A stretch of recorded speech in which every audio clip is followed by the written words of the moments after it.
21h à 21h15, retrouvez l'émission Encouragement. 15 minutes d'encouragement rien que pour vous sur Christ Autrement Radio. Bienvenue à vous et nous sommes là pour vous encourager, pour vous permettre d'aller de l'avant avec le Seigneur et pour vous dire il faut marcher dans la vérité, il faut marcher dans la sanctification et dans la sainteté en tout cas. Bonsoir Pétula, bonsoir Aurélie. Bonsoir. Comment allez-vous? Très bien, très bien. Vous avez passé une bonne journée d'ailleurs. Oui. Tous ceux qui nous écoutez, tous ceux qui nous écoutent en ce moment, vous êtes les bienvenus sur la radio Christ Autrement. La radio est là pour vous parler dans toute vérité de la parole. Et ce soir, nous allons parler de quoi? Marcher dans l'obéissance. Marcher dans l'obéissance, parce que quand nous voulons appliquer le sang de Jésus-Christ de Nazareth sur nous, on ne peut pas appliquer le sang sans marcher dans l'obéissance, dans la parole. Dans la parole, c'est l'obéissance de la parole. Il faut connaître la parole et mettre la parole en pratique et marcher selon la vérité. Maintenant, nous pouvons appliquer le sang parce que sans l'obéissance, le sang n'a pas d'effet sur nous. Le sang ne peut rien faire parce que nous ne sommes pas dans l'obéissance. Mais si nous sommes dans l'obéissance de la parole de Dieu, alors nous sommes protégés par son sang. Par son sang. Alléluia. Alors donc, je rends donc personnellement témoignage à Satan de ce que dit la parole concernant l'efficacité du sang de Jésus sur moi. Donc dans la cérémonie de la Pâque, le sang des agneaux était donc recueilli dans des récipients. Et puis une fois transféré des récipients sur les maisons, donc dès qu'ils mettaient le sang sur les maisons chez les Israélites, en fait ils étaient du coup en sécurité, ils étaient en condition de sécurité pour pouvoir rester dans la maison. Oui, c'est normal, tant qu'ils n'avaient pas appliqué le sang, tant qu'ils n'avaient pas fait le geste qu'il fallait. Parce que le sang, c'était leur condition de sécurité quand l'ange de la mort passait, quand l'ange de la mort passait. Mais s'ils n'avaient pas appliqué le sang, s'ils n'avaient pas obéi d'abord à aller faire l'acte, tuer l'animal qu'il fallait tuer, récupérer son sang. Vous voyez, ils ont été le récupérer, ensuite il fallait l'appliquer. Alors, ils ont entendu la voix de l'Éternel, ils ont obéi à la voix. Ensuite, après avoir obéi à la voix de l'Éternel, ils ont mis en action. Ils ont tué les animaux qu'il fallait tuer, les animaux qu'il fallait tuer. Ensuite, ils ont récupéré le sang et ils ont obéi, alors ils l'ont appliqué. Alors, c'était là la condition qu'il fallait avoir, qu'il fallait faire pour pouvoir être protégé de la part du Seigneur. Exactement, et en fait cette condition c'est un principe et ce principe d'obéissance là il est très important puisqu'on voit que le sang ne protégeait que ceux qui obéissent.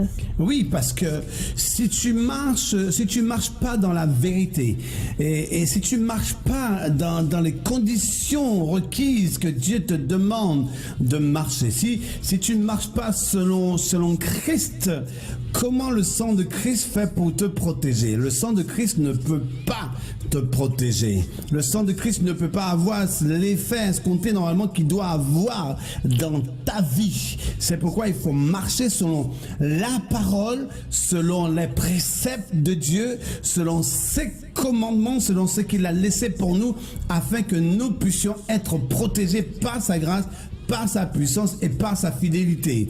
Quand tu as un enfant, si tu lui dis si tu fais ci, écoute, tu risques d'avoir la fessée. Mais si l'enfant n'obéit pas, qu'est-ce que tu fais? Tu lui donnes la fessée. Mais si un enfant qui dit enfant de Dieu n'est pas couvert du sang et qui ne marche pas selon la parole de Dieu, qui ne marche pas dans l'obéissance, il ne peut pas être couvert. Parce que le sang a été donné. Le sang a été donné, le sang... Écoutez, je vais vous faire un petit truc rapidement. Jésus est venu. Son sang a coulé. Son sang n'a pas coulé pour rien. Son sang a coulé afin que nous ayons la vie, afin que nous puissions être libérés pour ne plus être sur l'esclavage du péché, pour ne plus être dominés par le malin, par Satan. Mais maintenant, qu'est-ce que nous devions faire? Nous devions accepter Jésus dans notre vie et marcher selon la parole et marcher dans l'obéissance. Maintenant, La parole de Dieu fait vie en nous maintenant. Le sang de Jésus maintenant est aspergé dans notre vie complètement et totalement, parce que nous marchons dans l'obéissance. Mais si nous ne marchons pas dans l'obéissance, nous ne remplissons pas les conditions qu'il faut afin que le sang de Jésus-Christ puisse accomplir une œuvre parfaite en nous. C'est vrai. Et donc on peut dire que nous sommes en sécurité si nous obéissons. Oui, nous sommes en sécurité si nous obéissons, parce que nous savons que la parole de Dieu, nous devions le mettre en application dans notre vie et nous devions obéir à la parole de Dieu. Parce que quand nous regardons des gens, il y a des gens qui croient dans n'importe quoi. Ils croient même dans leurs bêtises. Et ils appliquent même leurs bêtises. Mais nous, étant enfants de Dieu, nous avons été rachetés à un grand prix. Nous devions être des enfants plus qu'obéissants à notre maître. Parce que lui, il a tout payé pour nous, il a tout donné. Alors nous ne pouvons pas faire autre chose que de marcher dans l'obéissance. Parce que sans l'obéissance, on court à notre perte. Et qu'est-ce que Dieu ne veut pas? Dieu ne veut pas que nous on puisse se perdre. Il veut que nous soyons sauvés. C'est pourquoi il a tout mis en application.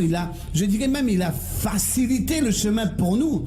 Il a tracé un chemin. Alors nous devions prendre ce chemin. L'accès est ouvert. Maintenant, c'est à nous de marcher dedans et marcher dans la vérité afin que nous soyons des enfants obéissants, afin que le sang de Jésus nous protège pleinement par sa grâce. C'est vrai. Et en fait, à ce propos, 1 Pierre, donc chapitre 1, verset 2 dit « Et qui sont élus selon la préscience de Dieu le Père, par la sanctification de l'Esprit, afin qu'ils deviennent obéissants, et qu'ils participent à l'aspersion du sang de Jésus-Christ. Que la grâce et la paix vous soient multipliées. » Oui, qui participent à l'aspersion. Parce que quand tu viens à Christ, tu es dans la parole maintenant. Après, tu marches dans l'obéissance et tu participes maintenant à l'aspersion du sang. Et le sang maintenant est en ta faveur parce que tu es dans l'obéissance de la parole. Alors si tu n'es pas dans l'obéissance de la parole, le sang ne peut pas combattre pour toi. Mais c'est quand nous demeurons dans la vérité, c'est là maintenant nous avons la vie et c'est là maintenant que nous pouvons voir que Christ combat pour nous. Amen. Et en fait, dans ce verset, Pierre, il saluait les pèlerins en fait de la dispersion qui en grec veut dire, se dit diaspora. Et donc il s'adressait spécialement aux Juifs hors d'Israël. Donc qui étaient les Juifs donc qui étaient élus, comme dit le verset, ou choisis par exemple, selon la préscience de Dieu le Père, par la sanctification de l'Esprit, et afin qu'ils deviennent obéissants et qu'ils participent à l'aspersion du sang de Jésus. Oui, c'est réciproque aussi pour nous aujourd'hui. Exact. Parce que nous étions considérés comme des chiens, des païens, des moins que rien. Mais Jésus-Christ, il a tout payé pour nous, afin que nous aussi nous puissions participer à l'aspersion de son sang. Alors ce sang-là, nous ne devions pas faire n'importe quoi avec, Pétula. Nous devions respecter ce sacrifice et dire maintenant, nous étant enfants de Dieu, étant enfants de Jésus de Nazareth, maintenant nous avons du respect pour lui, nous respectons sa parole, maintenant nous voulons marcher dans l'obéissance et participer à l'aspersion de son sang. C'est vrai. Et en fait, donc dans ce verset et dans tout ce qu'on vient de dire, on voit que l'obéissance vient avant l'aspersion. Oui, l'obéissance vient avant l'aspersion. De toutes les façons, il ne peut pas avoir aspersion avant. Comment? Vas-y, vous pouvez parler. Avant l'obéissance. Avant l'obéissance. C'est normal, vous parlez. Mais en tout cas, il faut l'obéissance d'abord. Tu ne peux pas me dire que tu invoques le sang de Jésus si tu n'obéis pas à Jésus. Voilà. C'est quand tu obéis à Jésus maintenant, quand tu marches selon sa volonté, selon sa parole, selon ce que lui il a déterminé pour toi, selon ce qu'il a fait pour toi. Maintenant, tu marches dans l'obéissance. Maintenant, tu peux participer à l'aspersion sang. Du sang. Exact. Et en fait, du coup, cela signifie que le sang n'est pas aspergé sur les désobéissants. Non, en aucun Voilà. cas. Le sang a coulé pour l'humanité, mais il faut que, pour que l'humanité puisse participer à cette grâce à l'aspersion, il faut venir à Christ et être obéissant. Et quand tu n'es pas obéissant, l'aspersion, c'est pas pour toi. Parce qu'il faut l'obéissance d'abord. Et donc, pour faire un parallèle par rapport au verset qu'on avait vu hier, le sang ne protège pas ceux donc, qui sont hors de la maison. Non, c'est logique. Dis-moi, s'il y a un cyclone dehors, et tu es dans le cyclone, tu n'es pas à l'intérieur de la maison, est-ce que tu es protégé? Non. Si tu es dans la maison et il y a un cyclone dehors, alors là tu es Protégé. Tu es à l'abri. Voilà. tu es à l'abri. C'est pareil pour des hommes et des femmes qui viennent en Christ. Pour qu'ils soient protégés, il faut qu'ils rentrent dans la bergerie. Et la bergerie, c'est qui est-ce qui protège la bergerie? C'est Jésus de Nazareth lui-même, par l'aspersion de son sang. Exact. Et si on veut profiter de cette grâce, si on veut être protégé, si on veut vivre, si on veut demeurer ainsi, il faut être à l'intérieur de la maison. Mais quand on est à l'intérieur de la maison, il faut demeurer dans l'obéissance. Exactement, et on parlait d'abri, de protection. Et bien justement, donc le sang ne protège seulement ceux qui sont à l'abri derrière lui, Ouais. ou ceux qui sont couverts du sang. Donc voilà. Donc il faut pas oublier. Donc même si la protection du sang elle est parfaite, mais elle ne concerne que les gens qui obéissent. Oui, c'est normal. Parce que il y a des gens qui vivent leur vie qui ne servent pas le Christ. Le sang ne peut pas les protéger. Le sang a coulé pour eux. Pourtant, le sang a coulé pour eux. Mais s'ils ne sont pas sur l'abri du Tout-Puissant, s'ils ne marchent pas avec Dieu, ils ne seront jamais protégés. Pourtant, le sang est parfait. Oui, parfaitement. Il n'y a pas d'ombre de variation. Il n'y a pas de doute dans le sang. Le sang de Jésus protège. Mais ce qu'il faut avoir, c'est la condition de vie afin que le sang te protège, afin que le sang puisse t'amener à aller de victoire en victoire, de sanctification en sanctification et de sainteté en sainteté. C'est pourquoi en marchant dans l'obéissance, il faut éliminer le péché afin que le sang puisse avoir tout l'effet escompté que cela devait avoir dans ta vie. C'est pourquoi l'obéissance vaut mieux que le sacrifice. Et on va la prière de la fin. Amen.